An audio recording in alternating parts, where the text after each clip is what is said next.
Hola, Hola, ¿cómo estás? bien, ¿Todo bien? todo bien, ¿y vos? Bien.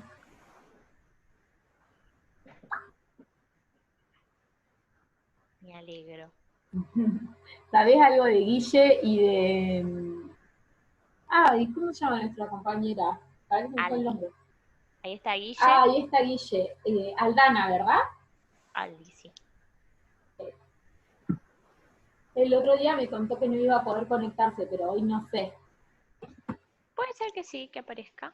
Yo curso algunas Ojalá. materias con ella y en algunas participa y en otras que estuvo con COVID, Sí, entonces me escribió, me contó. sí, como que eso la dejó bastante cansada un tiempo. Qué barrón. Ella fue de una de las primeras personas que yo me enteré que tenía así más conocido, o un estudiante Sí. o algo así más. Buenas tardes, Hola Hola Guille. Guille, ¿cómo estás? ¿cómo están? Estaban hablando de ¿cómo se llama? De Ibáñez, Sí, de Aldi. Aldi. sí, de Aldi, mi compañera desde 2015, compañera mía. Ay, mirá. Sí, he cursado un montón de materias juntos. Che, La Guille, la gran compañera sí estuvo enferma. ¿y sabés si hoy se podía conectar con nosotros? ¿No te dijo nada? Mira, no sé, casualmente yo le mandé un mensaje para preguntarle cómo estaba de salud, si se estaba recuperando bien, porque la otra vez me dijo que se estaba recuperando, pero no tenía novedad y no me contestó, no sé nada. Porque la otra vez a mí me había escrito aparte para decirme que no se iba a poder conectar. Pero bueno, cualquier cosa, si ella entra un poquito más tarde, retomamos lo que nosotros Claro, no, por empecemos a supuesto. hablar. ¿Les parece? Sí, yo creo que ni lo vio el mensaje que yo le mandé, ¿eh? No lo tengo, no tiene puesto Claro. ni el visto, así que no sé, capaz que no sé nada, la verdad que no sé nada. Porque ella está ahora retomando, ¿vieron? El trabajito que yo les había dado para hacer, Sí, lo mandó, lo hizo, o sea, hizo todo, leyó los textos, miró la película, hizo un muy buen trabajo. Así que medio como que se está poniendo al día, digamos, o sea, arrancando. Así que por eso les preguntaba. Pero sí. bueno, cualquier cosa, si ella se conecta y ustedes no tienen problema, retomamos lo que empezamos a charlar, lo que empezamos a conversar. ¿Les parece? Está bien, está bien, está bien. ¿Sí? Bueno, Me costó, hablando de película, ahora que dijiste, está bien, yo la vi en otra época, en otro momento, pero digo, sí. no pude abrir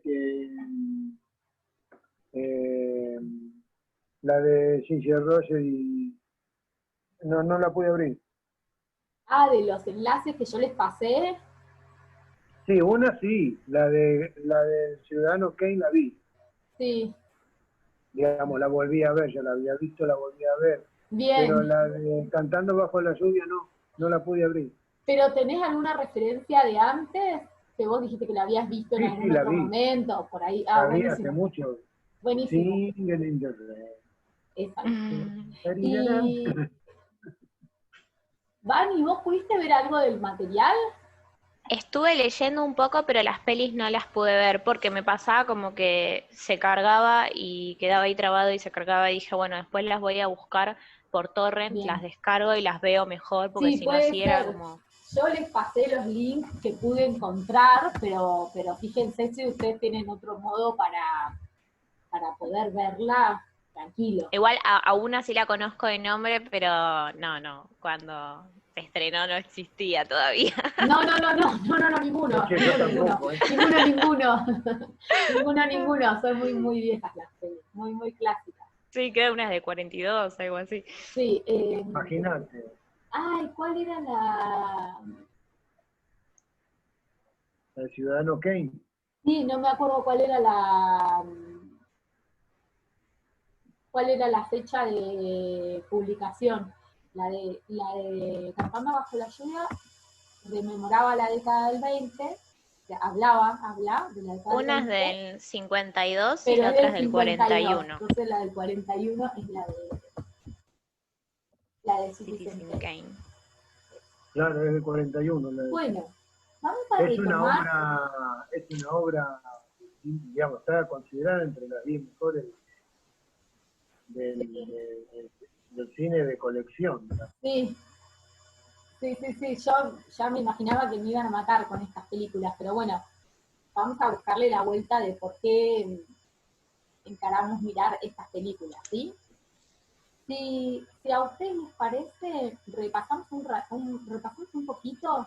Me hubiese encantado que se conecte Aldana, porque en el trabajito número 2 que yo les pedí, ella había hecho una muy buena síntesis del trabajo, me gustó un montón, y bueno, quería como poner en común. Pero bueno, no importa, ya vamos a encontrarnos todos y retomar. Pero sí, para retomar algunas cosas que hicimos juntos. Y Guille, ¿sabes que te dejé un mensajito en relación a lo del... Después lo vas a ver seguro. Te dejé un mensajito en relación a lo del trabajo para que cuando lo puedas hacer lo hagas y así no te atrasás, ¿viste? Con las entregas. Yo no tengo problema de que lo manden más tarde y eso, pero para que no se te vayan acumulando trabajos a vos, ¿sí?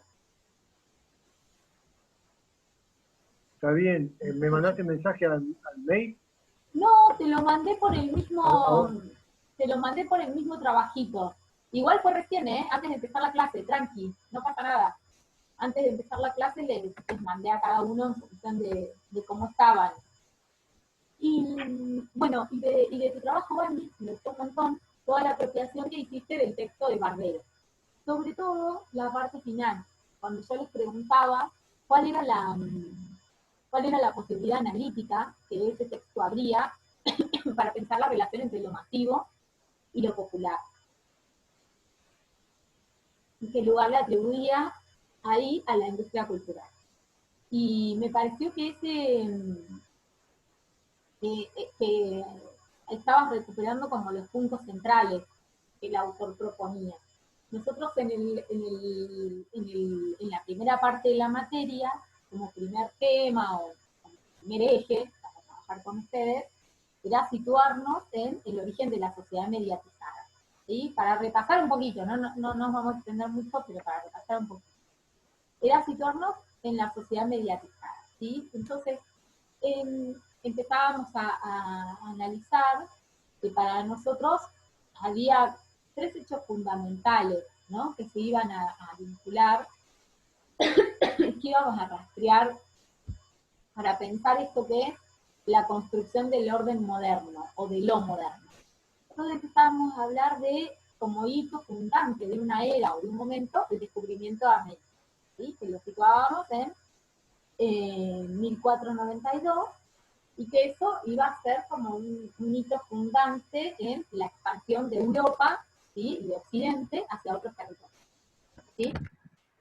Fíjense que eso, nosotros cuando lo enmarcamos y lo vemos como proceso histórico, es un antecedente de el mundo como lo comprendemos en la actualidad, o el mundo como un proceso global, ¿sí?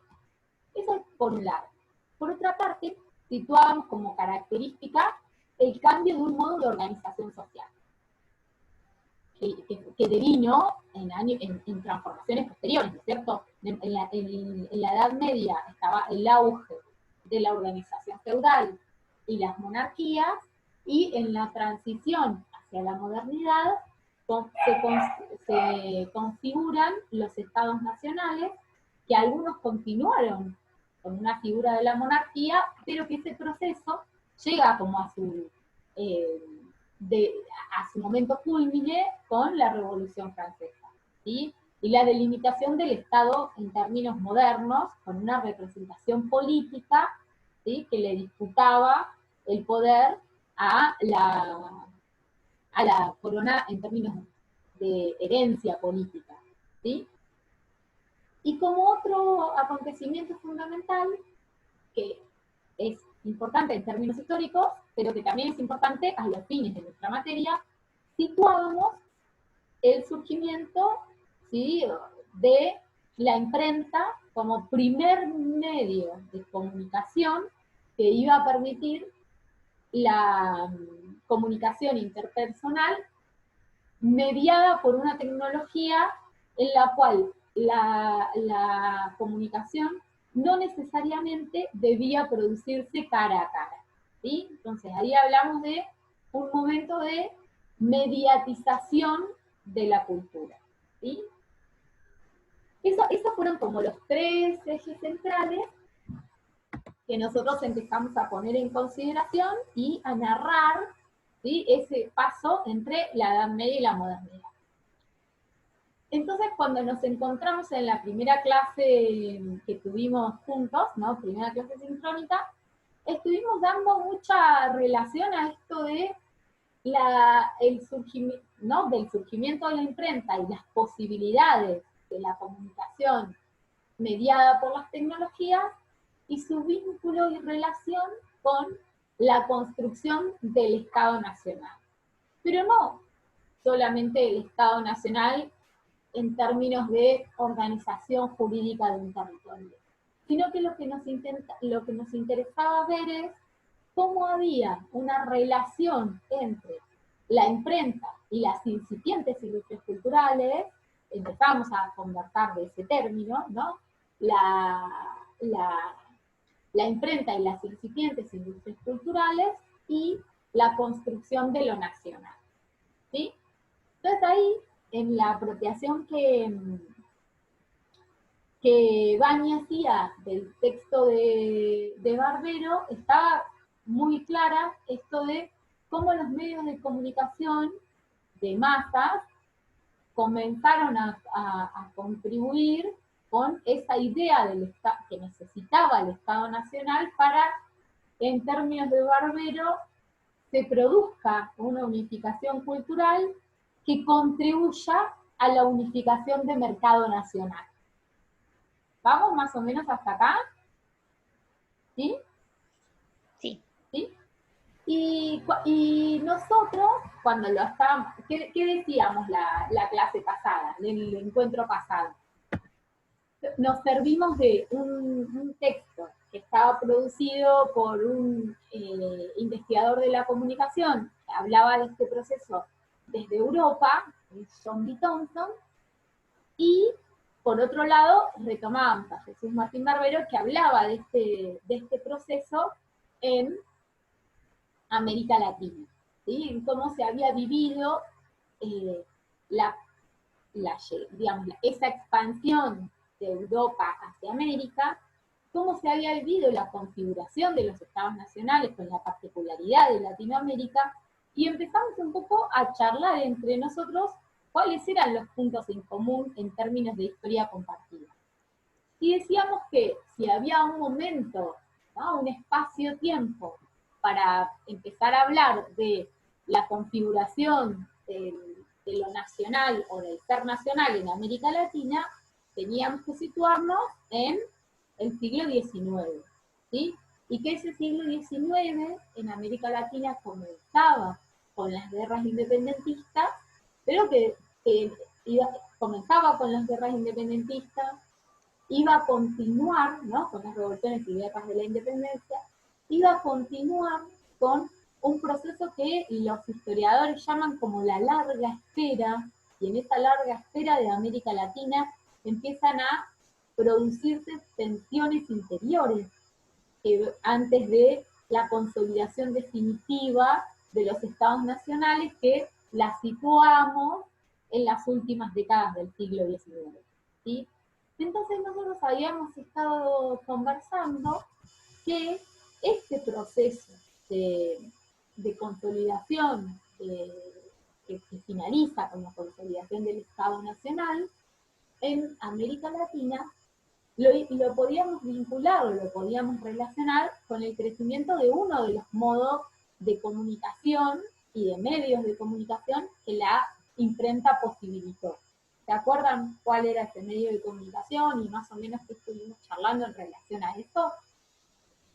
Si habíamos hablado del tema de la Biblia como gran edición de la imprenta en un principio.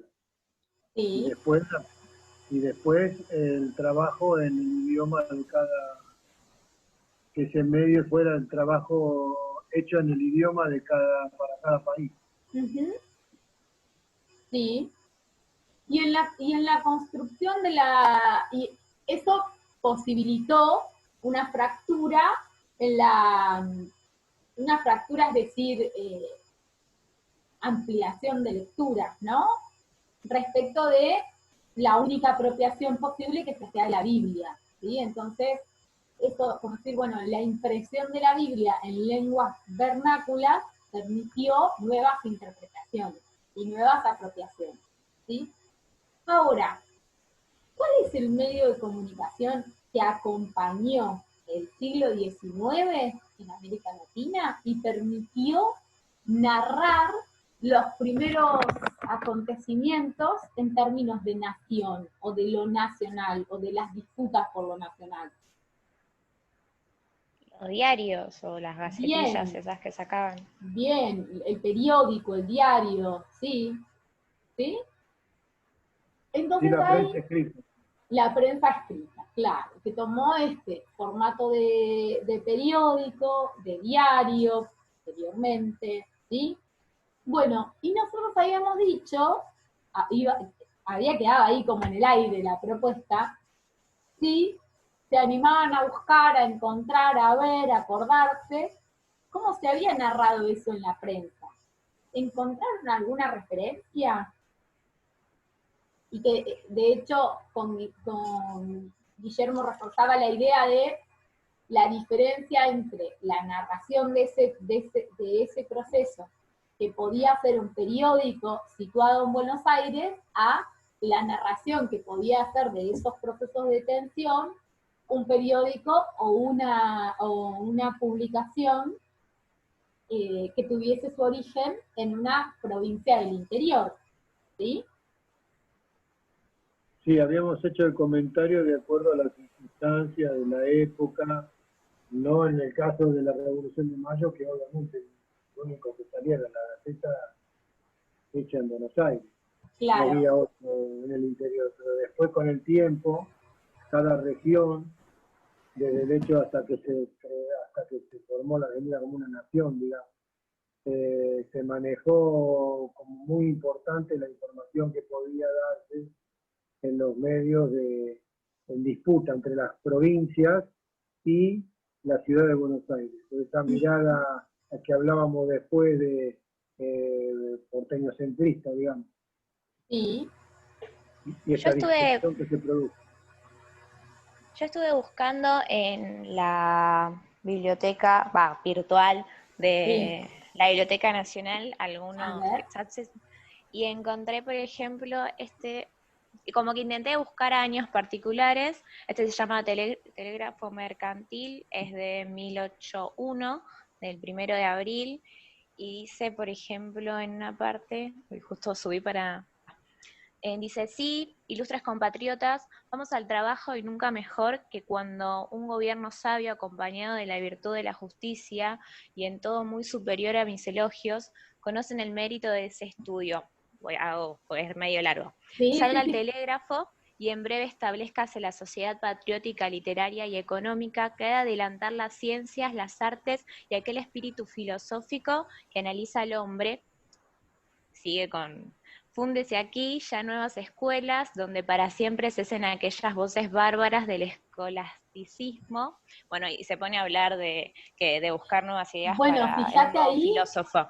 sí, fíjate ahí en esa frase, cómo se van retomando las ideas propias de esta época en Europa, ¿no? Como decir, Sí. bueno, dejemos de lado el oscurantismo, la filosofía que no permite que avance el conocimiento, ¿no? Por una nueva Uh-huh. filosofía. ¿Vieron eso que nosotros veíamos en el cuadro de Edad Media, modernidad? Este era Sí. como el ejercicio, cómo eso se va plasmando. En el telégrafo mercantil y con este mismo tono, ha escrito mucho tiempo Manuel Belgrano. Claro, ¿Encontraste notas de él también? No. No, lo sabía, pero estuve mirando así como un par porque busqué, por Pero ejemplo, 1810, 1816, buenísimo, sí, sí, dale, dale, 1700. dale, contanos, buenísimo. Muy bien, Eh, pero ven cómo era lo interesante decir, bueno, cómo la prensa, en términos de industria cultural, iba acompañando esas ideas. Muy bien, Bani. A ver, ¿qué otra más? no, después por ahí me centré A ver. en porque son largos.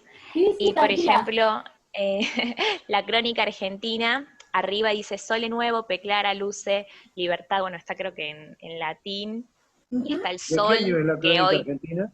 1816 es 28 de septiembre, y tiene el Ya, sol de la ya estamos moneda de hablando un después de la peso, independencia.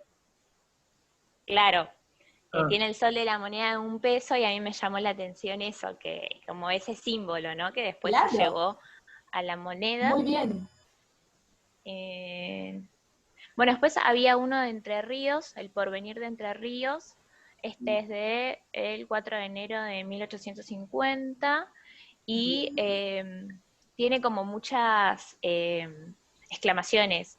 Viva la Confederación Argentina, mueran los salvajes unitarios, bueno, es porque es de la época también, ¿no? Bueno, y El este lo Porvenir de busqué. Entre Ríos, disculpame para dar un dato más, el Porvenir de Entre Ríos es uno de los periódicos que más discute con la Nación Argentina, que se hace en Buenos Aires, que dice que después va a ser La Nación, el diario de la Nación, Claro. el mismo que conocemos, digamos, es el que más discusión tiene con el diario de Entre Ríos, sobre todo porque, bueno, en Entre Ríos el gobernador es Urquiza, Ujú. hay una diferencia política con Mitre, aunque después no tanto, pero en un principio, digamos, hay toda una ida y vuelta en esos dos diarios de la mirada sobre la Confederación Argentina, Y Buenos Aires fíjate, se separa.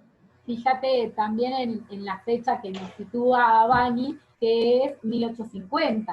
Qué poquito Sí, sí, faltaba para la batalla de Caseros, ¿no es cierto? Ujú. claro, Y cómo está, cómo en esas frases, cómo se nombraba, ¿no? Confederación, todavía no se hablaba de nación, ¿no es cierto? Faltaba como esa Sí. unificación del Estado Nacional.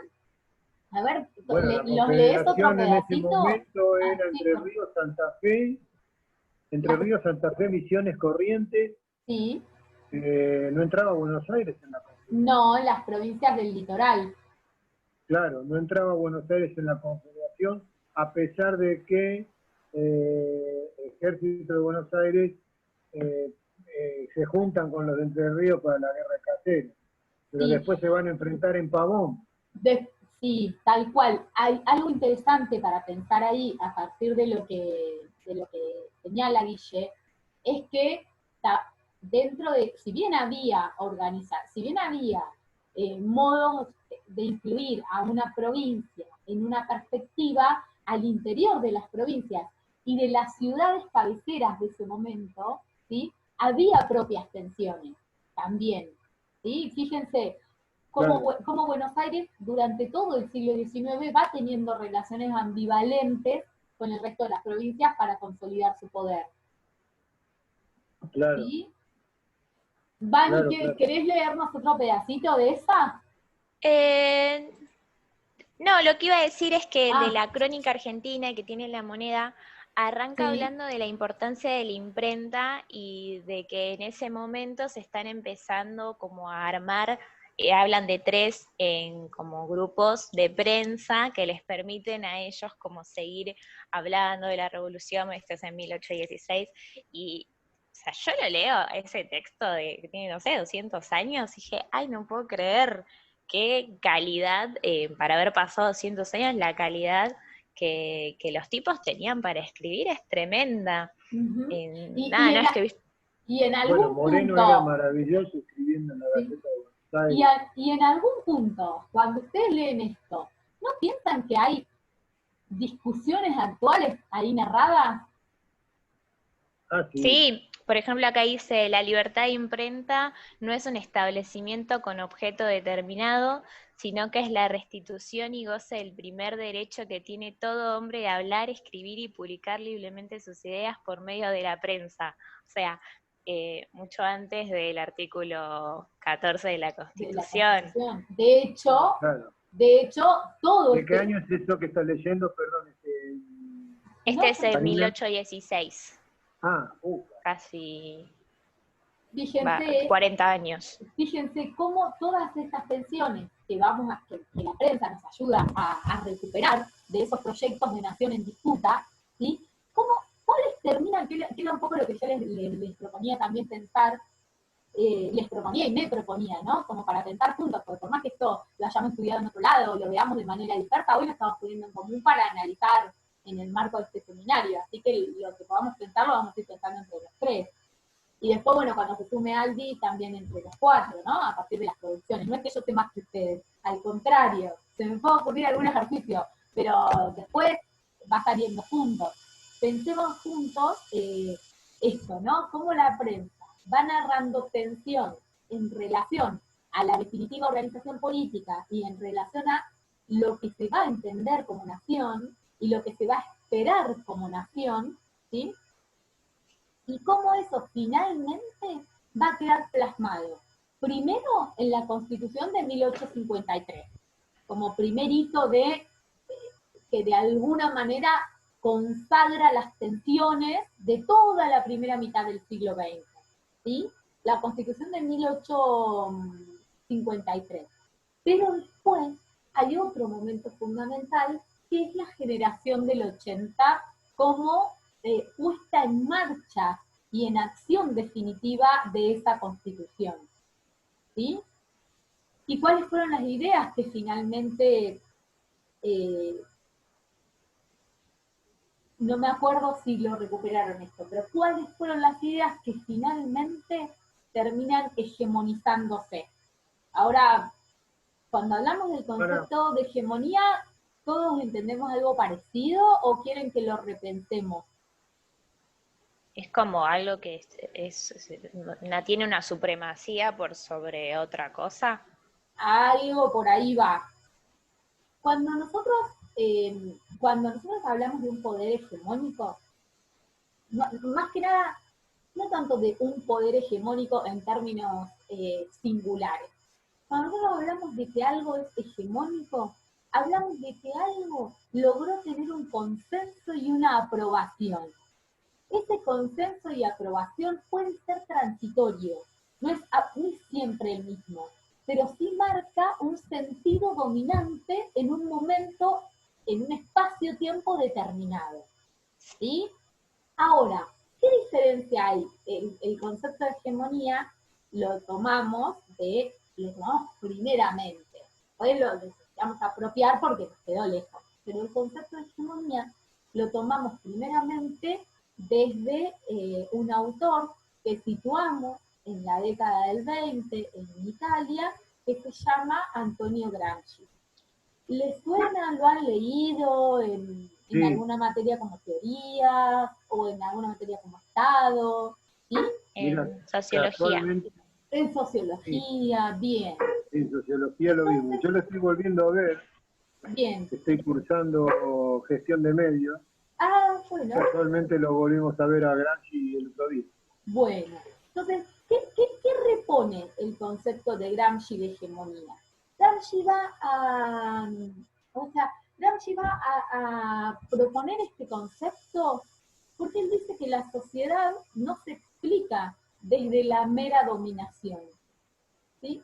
Que hay relaciones que escapan a la absoluta dominación verticalista, ¿no? O sea, Gramsci se posiciona dentro del marxismo y hace una lectura de, si hubiese sabido que íbamos a retomar a Gramsci, bueno, nada, la clase está saliendo, pero para el próximo encuentro voy a retomar un fragmento de un libro de Eric Hobsbawm que me gusta mucho, que habla de la apropiación de Gramsci en América Latina, se lo prometo, para hacer esa referencia para completarla, pero está re lindo, pero bueno, en términos generales, o aunque sea muy, muy amplio, lo que propone Gramsci, y que lo retoma Barbero y nos lo explica, por eso me parece también interesante retomarlo, es que el concepto de hegemonía a nosotros nos va a permitir construir una mirada de las relaciones de poder más compleja que la mirada que solo se centra en la dominación.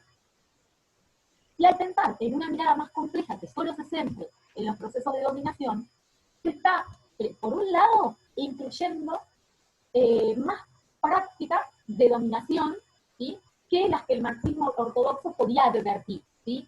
El marxismo, como primera teoría crítica al capitalismo, ¿qué denuncia? ¿Sí? Denuncia que el capitalismo es una construcción histórico-social que produce desigualdad, ¿sí? y que en esas desigualdades se instituyen lógicas de dominación, y que esas lógicas de dominación están fuertemente vinculadas al proceso de producción capitalista. Es decir, quien tiene los medios de producción es quien domina a quien tiene la fuerza de trabajo, a quien posee y participa con su fuerza de trabajo.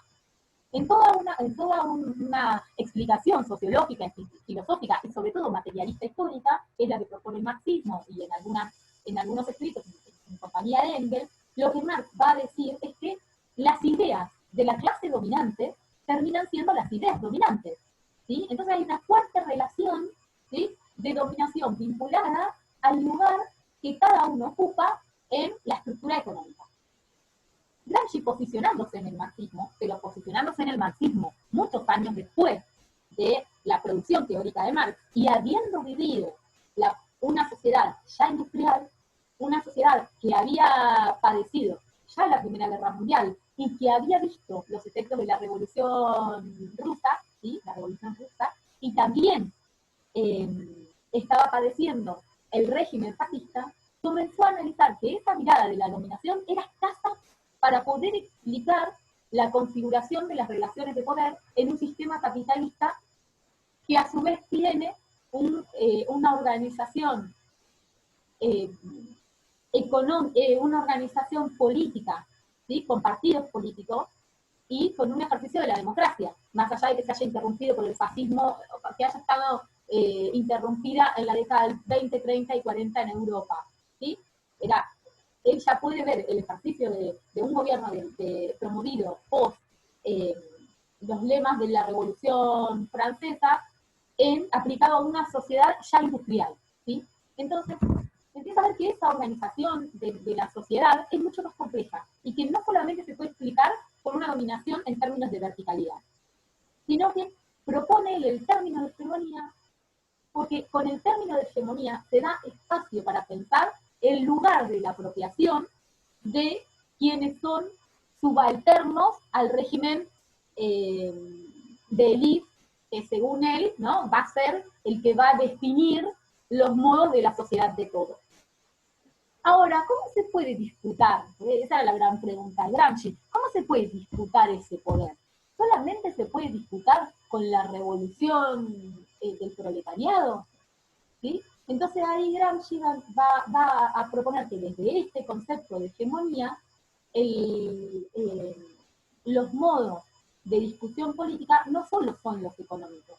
Son los económicos, son los políticos, son los culturales, son los del poder coercitivo, ¿sí? Y él, bueno, esto se vincula con un montón de conceptos de Gramsci muchísimos más ricos, que seguramente ustedes los vieron, sobre todo quienes están en sociología o quienes en el momento que han cursado también sociología, que son los conceptos de bloque histórico, ¿no? Dice Gramsci, ¿cómo podemos situar procesos sociales para entenderlo? Cuando una crisis o una disputa de poder deviene, ¿sí?, en un cambio o en una transformación, ¿sí?, que marca nuevas relaciones de poder o nuevas constituciones de relaciones de poder. Cuando Barbero se apropia del concepto de hegemonía para ver las resistencias al proceso de modernidad, ¿sí?, cuando Barbero hace eso, se apropia de ese concepto de hegemonía, lee en el medio apropiaciones de Gramsci y del concepto clásico gramsciano producidas por los estudios culturales, ¿sí? Y entre ellos, el concepto que propone de hegemonía Raymond Williams. ¿Esto más o menos le suena? ¿Algo? ¿El concepto de hegemonía de Williams más o menos le suena? Bueno, acá, muy cortito. Raymond Williams dice que para poder analizar la sociedad hay que mirar, ¿sí?, hay que mirar la tradición selectiva, ¿sí?, hay que mirar lo arcaico que aún hace efecto, ¿sí?, y tiene un efecto de construcción de sentido, lo residual, ¿sí?, que son resabios de otros órdenes que siguen estando en tensión y presentes, y lo emergente, no nuevo, sino emergente.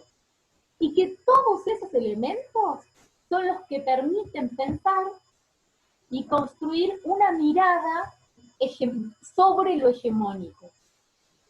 ¿Sí? Siempre pensando en esto, el concepto de hegemonía profundiza y enriquece la mirada sobre la mera dominación. Entonces, cuando nosotros analizamos la prensa y el ejercicio que Bani hizo, y analizamos y decimos, ¿cuáles son las ideas en tensión? ¿No? Estamos haciendo un análisis para poder ver cuáles fueron las ideas que terminaron siendo las hegemónicas. Es decir, las que eligió la tradición selectiva, las que se dejaron por fuera, ¿sí? Las que emergieron como novedades de relectura en América Latina. ¿Se entiende para qué nos sirve esta apropiación conceptual de lo hegemónico? Para no pensar que un proceso es absolutamente de dominación. Porque si nosotros pensamos que un proceso es absolutamente de dominación, ponemos todo el peso en quien produce la dominación. Y no podemos ver las prácticas de resistencia. ¿Vamos más o menos hasta acá? Sí. Una consulta. ¿Sí? Sobre, Sí, Guille. una consulta, digo, sobre la mirada acá lo relaciono con la mirada de Gramsci en el cuaderno de Gramsci, donde él plantea que hay 3 lugares fundamentales en los que hay que observar la dominación manejada desde la religión, el servicio militar y los medios de comunicación. Perfecto. Y de los medios de comunicación dice que son el filtro entre lo que dice el poder y la masa. Perfecto. Ahora, la información que recibe la masa. Ahora digo yo, en este caso es donde podemos ver nosotros el trabajo de los medios de comunicación, por ejemplo, lo que estaba leyendo Bani, el trabajo de cómo, porque es el medio el que te va a dar la información, el que va a filtrar lo que ocurre en el poder y lo que recibe